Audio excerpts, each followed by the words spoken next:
Hello, everybody. Once again, I am Lehman Crafton Jr., aka Zorval Chan Less Than Guru, and it is the 22nd day of the 31-day character creation challenge. Today, I will be doing 7th Sea, the second edition. This is a game, another one that I have never played. When a few years back, Game Master was starting 7th Sea, the original, which I created a character earlier for that game. And I want to say it was around the same time that this one came out. Let me check. Yeah, 2016. So that's probably around that time. So it was 5 years ago. It seems like a short time ago, but it was actually half a decade. But what I wanted to say was we had already made characters and started an adventure, and I found this book maybe 2 or 3 sessions after we had started. So the game master, I let her look at it, and she liked it, but basically we all didn't want to convert immediately over. But this was a game that, had we saw it, we might have actually played this one. I know I read it, the whole book. I liked it. It changed things from the original, but it still had that flavor. And I might be in some rose-colored glasses type thing, even though it's not nostalgia filled, because I didn't play this.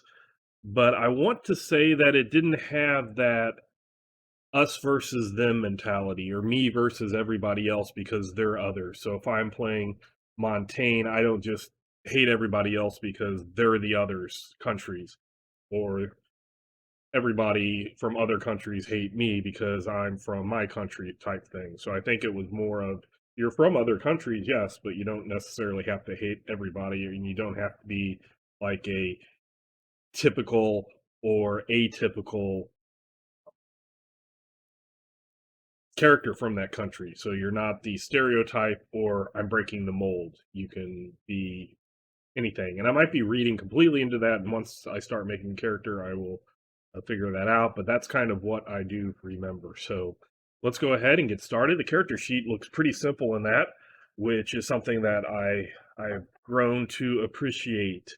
And I will say, as much as I do, and I'll be dragging this down the this path, I guess, until the day I die. I did like fourth edition D&D, but one of the things that it did have is it had a lot of pages for that character sheet. The character creator made it, the program made it very easy to do and very easy to update, but you ended up with at least a two, without being a mage, a two-page paper, and then you had all the, if you wanted to make the little cards to say when I've used a power and that. So whenever I see a one-page character sheet that looks pretty simple, I remember they did this death spiral thing that looks kind of interesting and neat. Again, I never played it, but I can clearly see, here's my character information. Here's my traits, which are the same, and they have the little fill-ins like they did. Skills, instead of having the skill groups and then the knacks under it, it looks like they just have skills. And if this is all the skills, this would be very nice in my opinion. One, two, three, four, five, six, seven, eight. So like 16 skills. Um, the more I get into things, the more I am agreeing with the old school no skills, or the very current new skill streamlined mentality of few skills.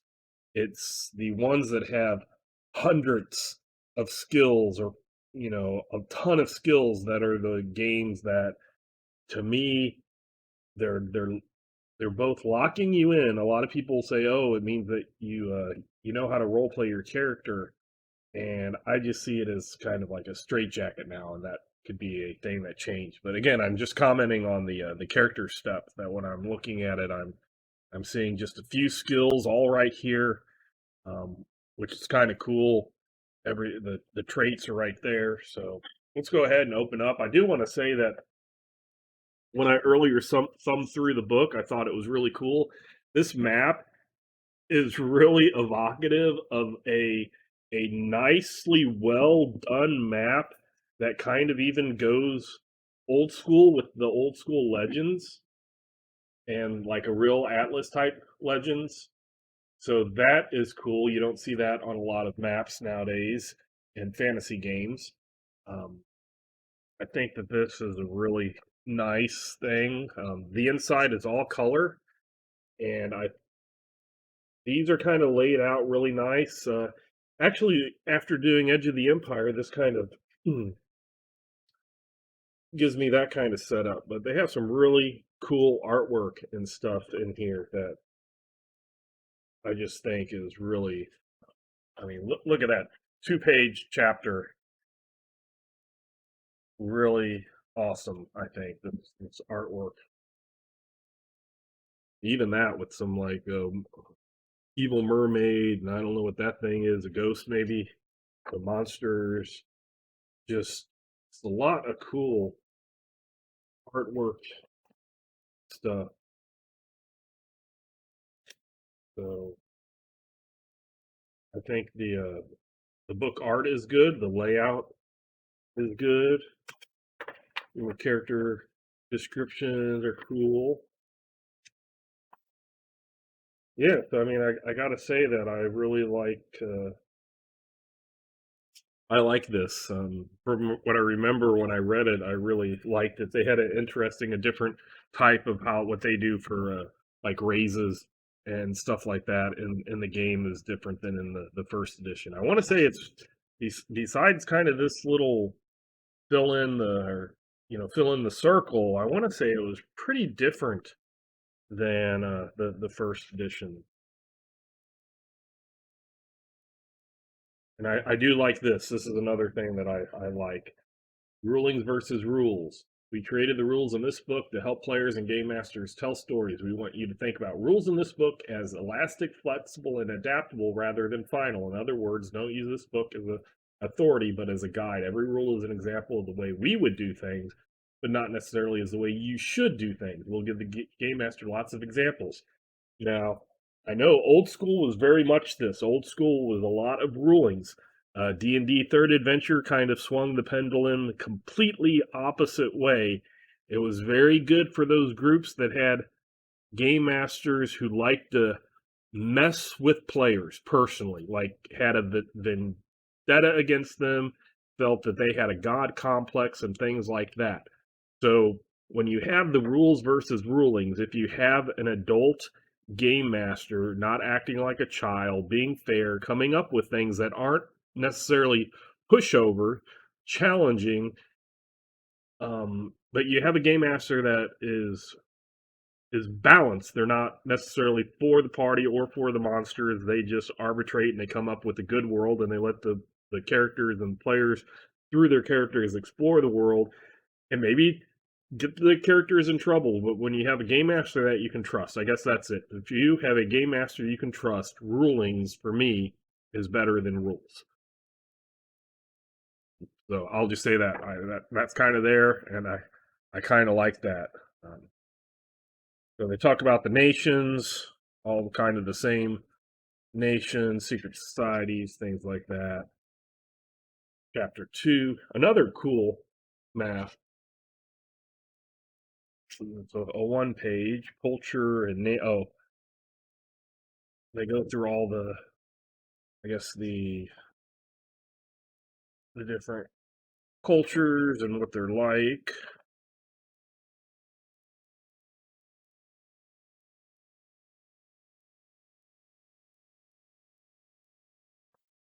I'm thinking they probably don't do.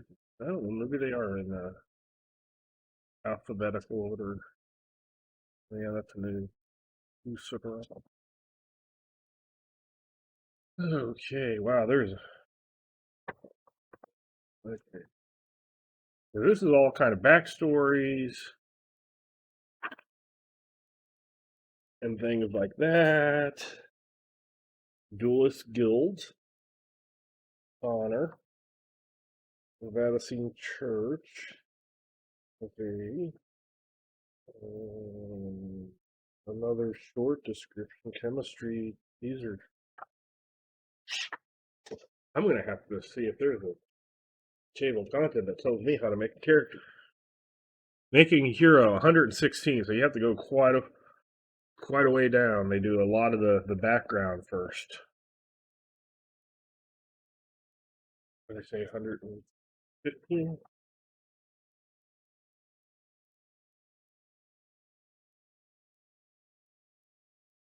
Okay, making a hero. Theans or Thayan heroes. Okay.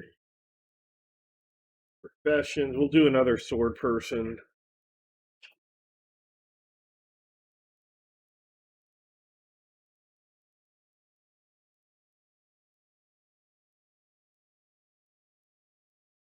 Yeah, hero. And I immediately then go ahead. Avalon. Okay.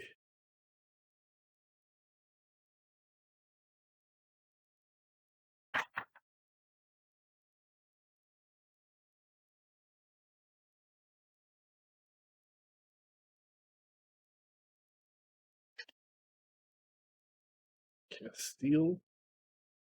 I want to do Montaigne. I will say that last time I played, or I made the Castile, but I want to do the Montaigne. So here's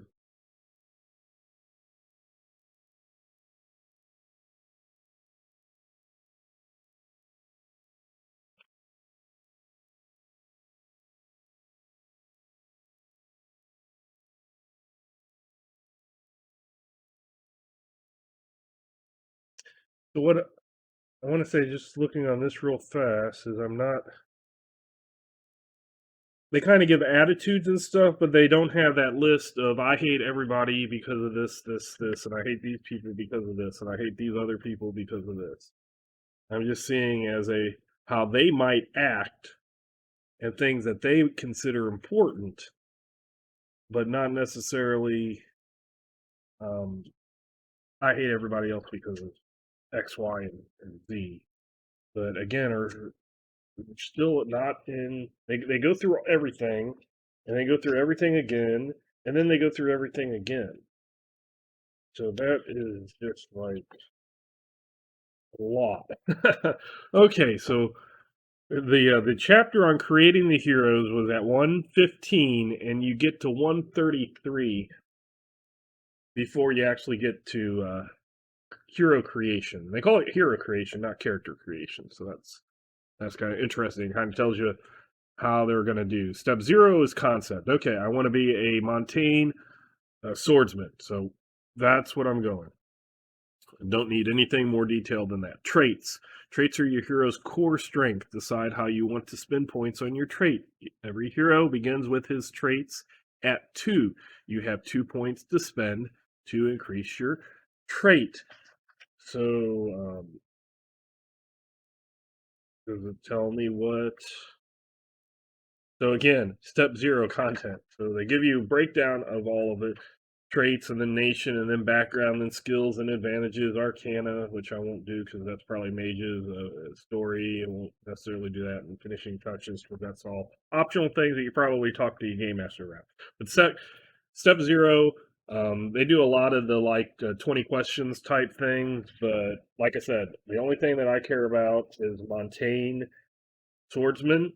And even if I was playing this game, sometimes I enjoy the what would your character do in this and what would your character do in that. But sometimes I like that stuff to be revealed in game. I don't necessarily like coming to the game master with a 20-page thesis on my character's background. I kind of like during it might want to say, "Hey, do I know this person or do I know that person?" And that gives a game master, and we can work together with the game master and the player instead of just either the game master dictating everything and or the player dictating everything, because sometimes they don't know what the other one's saying. So I always try to come in more with a blank slate in my own games, both playing and game mastering. But it's not. I'm not saying it's wrong. I'm just saying I'm not going to do all this stuff because of that. Step 1, traits. So Every hero has 5 traits. Okay, panache, every hero. So everything starts at 2, and you have 2 additional points you can spend to increase your traits.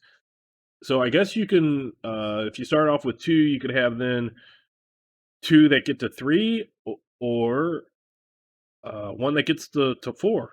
I don't see where it says you can't do that. And then when you pick your nation, you get to pick a bonus to something. So let's go ahead and let's fill in 2s for everything. So 2 brawn, 2 finesse, 2 resolve, 2 wits, 2 panache. And if I would just go with what I was doing in first edition, I would do finesse as 1, and I would do panache as 1.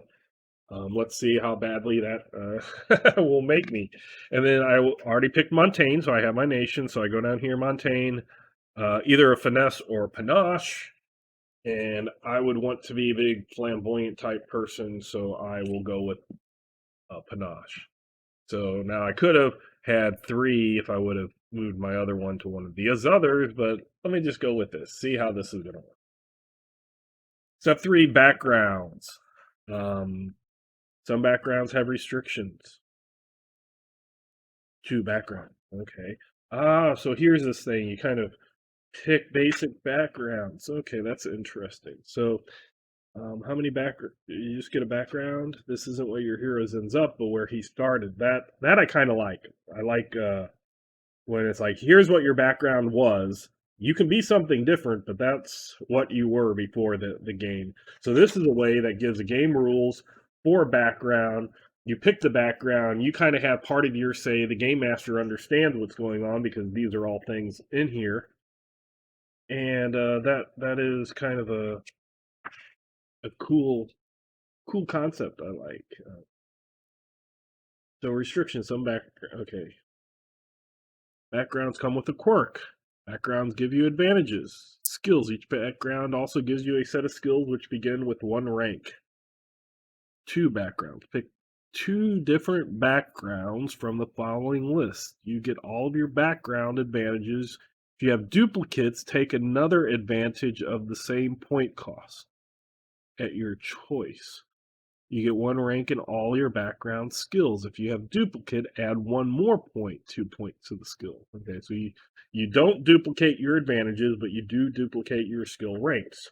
Okay, so just being a Montaigne swordman, I just looked down and saw duelist right here. So definitely going to be a duelist. That's going to be one of my backgrounds.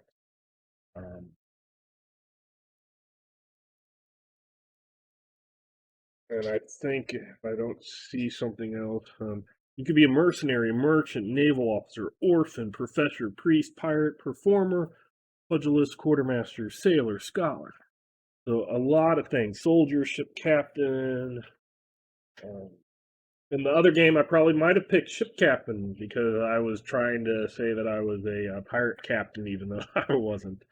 A bard, knight errant, privateer, agent. Oh, these are specific ones. Ah, okay. So they got general ones and then they have specific ones. So let me look at Montaigne and see what Montaigne might have. Montaigne has a courtier. Oh man, I can't even. A musketeer. Revolutionary. Oh, okay, I don't want to be that. But I said I wanted to be flamboyant type thing, so courtier might, let's see, get favor so I can be all flamboyant. Okay, these are skills. So okay. Or the other one I was looking at.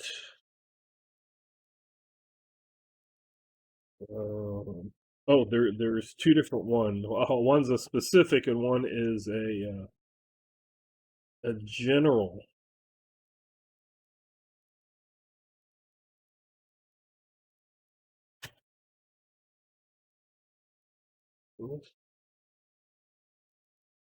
Okay.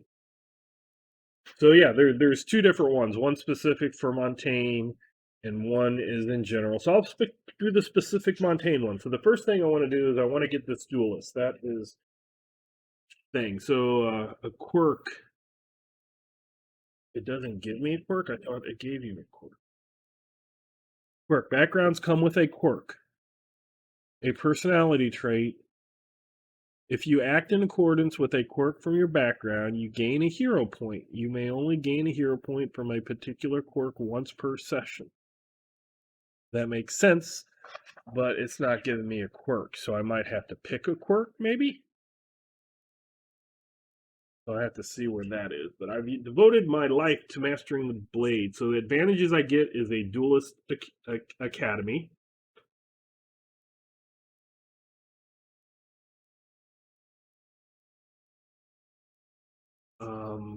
Skills, and these would just be all at ones, would be athletics, empathy, intimidate, perform, awesome, and weaponry. Now, if I wanted to go like say full, you know, melee guy, I could probably pick like the soldier or something like that. If I saw the like a soldier, and then I would get higher up with the. But I wanted to really be that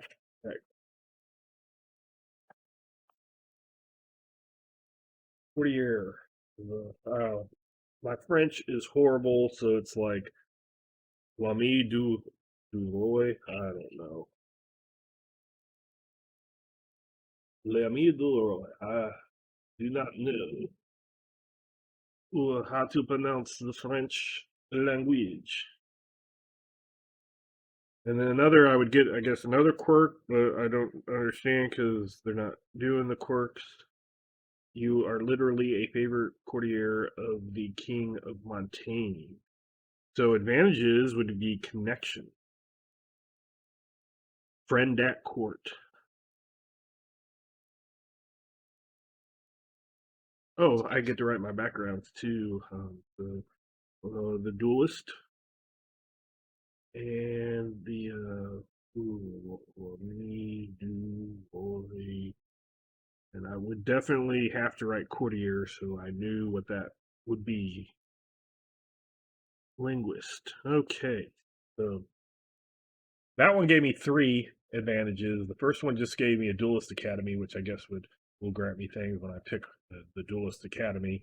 And then so my backgrounds were the duelist and the courtier. Okay. I did get my I got my name, Lehman. My concept is a flamboyant Montaigne duelist. So that gives me Montaigne. Then my skills for being the here would be convince. That's awesome. Perform. Aha. So I got that at a 2. Awesome. Ride. That could come in handy. Tempt. This is a character. Hey, if anybody is out in weaponry, it also gave me weaponry. Wow. Okay. So here's my awesome Montaigne character that I am in love with. And if anybody out there is doing a 7th Sea second edition on Roll20 or someplace and needs a player, please let me know. Because I got to basically in 2 backgrounds that I didn't even look at, and just like put together in my head by going, I want to be a flamboyant duelist and pick dueling and courtier. And it got me all the things like convince and tempt and perform and weaponry that I would have picked in the old game, and gave me advantages that sound awesome. Um, and that noise is the cats are chasing each other. So that's what that is. So wow, man, I really want to play this game now. So that's all my backgrounds. So then you got skills, and I would just tell you how to use it or when to use it. You gain 10 points to add to existing skills from your backgrounds or to add new skills to your sheet. Each point buys you one more rank of a skill, whether you already had any ranks in it or not. You cannot raise a skill above rank 3 when making your hero. Wow, okay. And then you get at 3, you gain the ability to re-roll any single die when you take a risk using that skill. I guess risk is something that would be in there. Um, so wow, I get 10 points, but nothing could be above 10 or sorry, above rank 3. So yeah, I'm definitely doing this weaponry and getting that. I'm going to do perform and get that. So that's 2. Um, A or sailing 1. I want to get tempt. Convince. I'm at 5. Notice might be good, so that's 6. I don't want to be a thief. Don't really want to be a scholar. Um, I got that. Brawl. Don't. I don't. I want to be a duelist. No, I don't want to be a brawler. Might want to use a pistol. Maybe that at sometimes is aim. That gives me a 7. Um, Let me do another notice. Ride, and then one more. Let me do tempt again. There we go. Okay, so there is my going in the background the entire time. So there is my skills.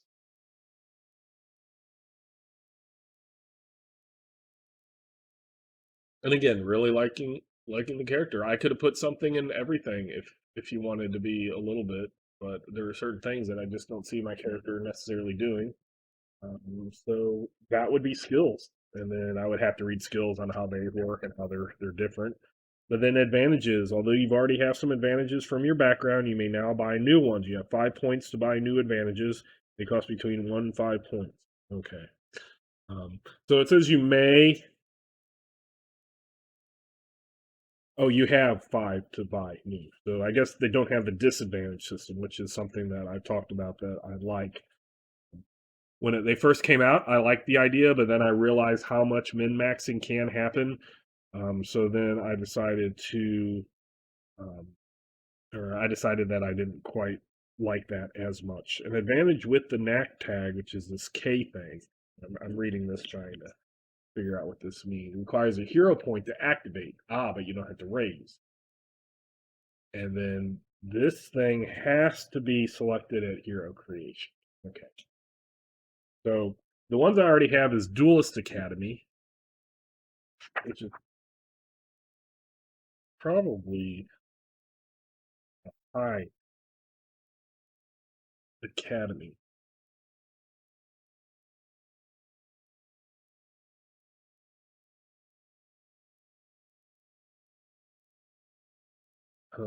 That's just talking about a military academy. Is that Duelist Academy? You may start with a dueling style. If you purchase this advantage again, you gain an additional dueling style. Ah, I would do that. I would get 2 dueling. So my 5 points is going to another dueling school. How awesome is that? And then what I would do also is I'd look to see what the connection, friend at court, and linguist do. Um, but now I want to see where the dueling school dueling they choose says see the dueling chapter for more information. I wish they would do page numbers, but I understand when you're writing stuff, you don't necessarily know what page number it's going to be.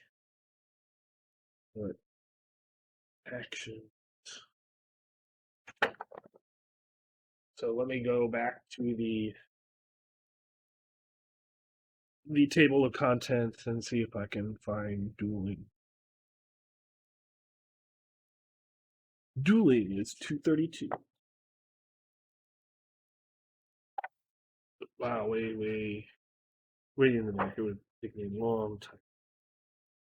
So dueling has different maneuvers. Flash parry, feint, lunge back, riposte. Dueling style. Okay. So they keep the same name that I remember.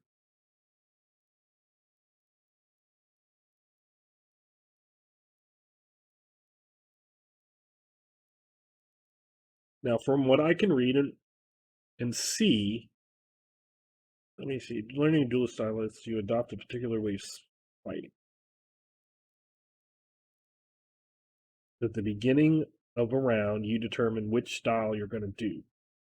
And then that's kind of the style that you're going. So basically, if I chose whatever the Montaigne was, whatever the Castile was, at the beginning of the round, I would say like Aldana if I wanted to do that one.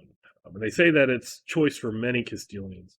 But like I said, I don't see right off the bat here where it says you have to um, be from Castile, otherwise you have to pay more points.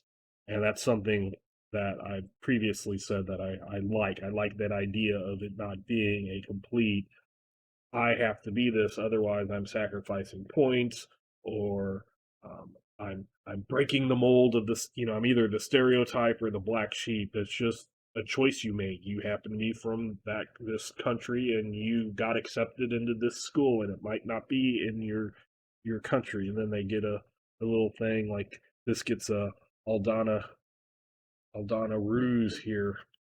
When you wield a fencing sword in one hand and nothing else, you can perform a special maneuver called the Aldana ruse, causing your target to take additional wounds equal to your ranks in panache the next time he takes wounds this round. You can only perform Aldana ruse once per round. So that sounds kind of neat. Although now that I think about it, Castile might be a two weapon. Or Montaigne, sorry, whatever theirs was. So I'm trying to figure out which. Okay, the butcher. Okay. I would say butcher or butcher, but I know that is not how that would be pronounced with in the French language. So it isn't a gentlemanly school. Huh. Students with a long knife. Oh wait, that's huh. Is there another one from Montaigne? Because that is completely not what I thought it would be.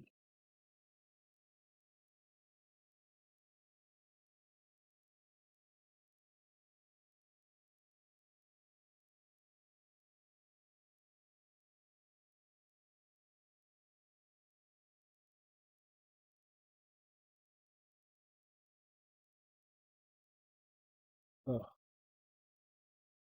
what? Praise matadors. That sounds like it would be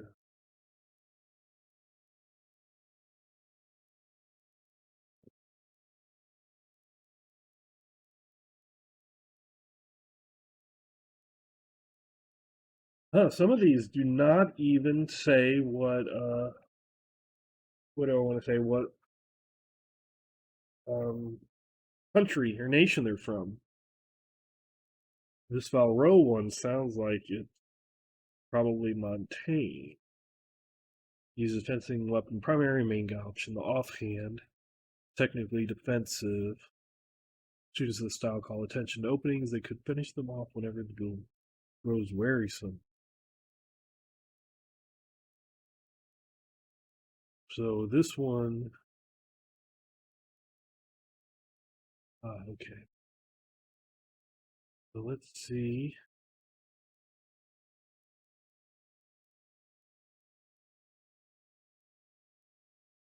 I can find another one that was for the.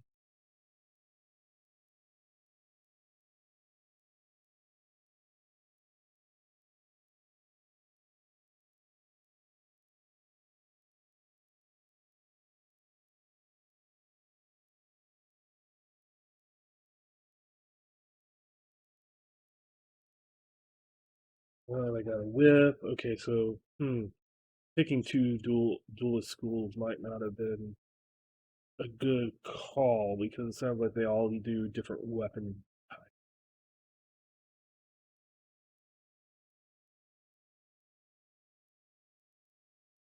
Ah, no, this is how. Okay, go ahead and call me. Oh, let's see. Doesn't necessarily put what schools, but I'll put them down here. Uh, call me a ripoff, but how can you not do both the Ambrosia and the Valro? The Ambrosia is when you're basically left-handed with the main gouge in the right hand, and the other one is the opposite. So, Princess Bride, I mean, come on. Wow, there you go. So that when they wield it in the right hand and fencing sword in your left, you gain the ability. When you do this, you may use either finesse or your wits. If you spend hit points, you may use both. So you can trade hands, start the next round with a new style. Okay. So I have no idea how much damage things and all of that do, but I just want to say, because I don't even see any place on here for weapons. Looking at the back, like I printed something on the back when I know I didn't. But um, yeah, basically, I got a finesse panache Montaigne duelist with all of the skills that I would want to start off with. I got the duelist and the courtier. I got another school as an advantage because it was 5 points. It spent all my points plus. I thought it was a cool concept. Got some other advantages that if I was actually playing the game, that I would look up and make sure that I understood those were. And then my two schools were those because I could flip hands. So it was like every step just fell into place with this character. And I don't even know how to play the game, but making the character was awesome. Um, so Seventh Sea Second Edition. I've never played it. I can't recommend it, but making the character was like probably the most fun I've had in this 31-day character creation challenge outside of the Torg official archetype, which I had fun doing. But as a character that I would play in a game, um, and look forward to, this is probably the top so far. So day 22, when I'm getting very tired of doing these, but am uh, persevering through it. I found an awesome game or an awesome character creator for ideas in my head. So I got to name the guy. So his character, uh, I can't name him after my stuff. Montaigne French.